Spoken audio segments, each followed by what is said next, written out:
Hey everyone, I know that it seems like every day is a crazy news day these days, and it can be hard to focus on one thing, but I think it's really important that we take a step back and look at what's happening with respect to our elections. Our elections are fundamental to the functioning of our democracy, and this July has not been a good month for American election security and our confidence going forward. So I just want to recap a few of the things that have happened in the last 2 weeks alone. First, on July 19th, Dan Coates, the Director of National Intelligence, who is a former senator from Indiana, respected by leaders on both sides of the aisle, he announces that for the first time ever, he is installing an election security executive at the DNI. And this person will be responsible for coordinating across intelligence agencies to make sure that we have information about foreign powers that are attempting to influence our elections the way the Russians sabotaged our elections in 2016. This was a positive step that was widely hailed by security officials. Next, less than a week later, we have Special Counsel Robert Mueller testifying again for Congress, and he confirms two things. Once again, he confirms that the Russians intervened in our elections in 2016, and more chillingly, he confirms that Vladimir Putin and his government are intending to do that again in 2020, and they are working today. The threat is clear, present, and real. What happens next should scare all of us. What happens next is that the day after Robert Mueller testifies, the day after he confirms that the Russians are actively trying to undermine our 2020 elections, Moscow Mitch McConnell, blocks two critical pieces of election security legislation from being brought up in the Senate.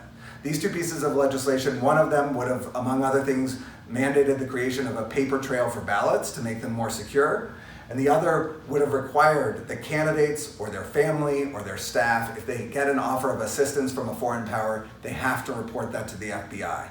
It's unclear why anybody would be against having candidates or their families or staff members have to report foreign assistance offers to the FBI unless they were counting on those offers of foreign assistance helping them going forward. Mitch McConnell may be working for somebody, but it doesn't seem today like he's working for the people of Kentucky. It seems more like he's working for the people of Kamchatka. What happens next is another step down. Dan Coates, we learned from the president's Twitter feed that Dan Coates will be forced to resign and that he will be replaced with Representative Ratcliffe. Representative Ratcliffe got elected as a Tea Party Republican in 2014. His prior experience before being in the House was as the mayor of a town of 7,000 in Texas. The DNI is by statute required to have significant national security experience in order to take this job. Ratcliffe does not have that experience. He does not have that intel experience. He does not have that national security experience. What experience does he have? He has the experience being a partisan hack on behalf of the president, fighting for him in Congress to protect him from the kind of investigation that will reveal the threats that Russia is posing to our elections. What happens next is up to us. It's up to all of us, because we have to put pressure on our elected representatives, including Cory Gardner here in Colorado, who has done nothing but fold time and time again to Mitch McConnell and Donald Trump, and is doing nothing to protect our elections in 2020. We have to demand that our elected leaders take steps to protect our elections and protect our democracy and get rid of Moscow Mitch McConnell's obstruction that is preventing us from taking the steps to secure our democracy.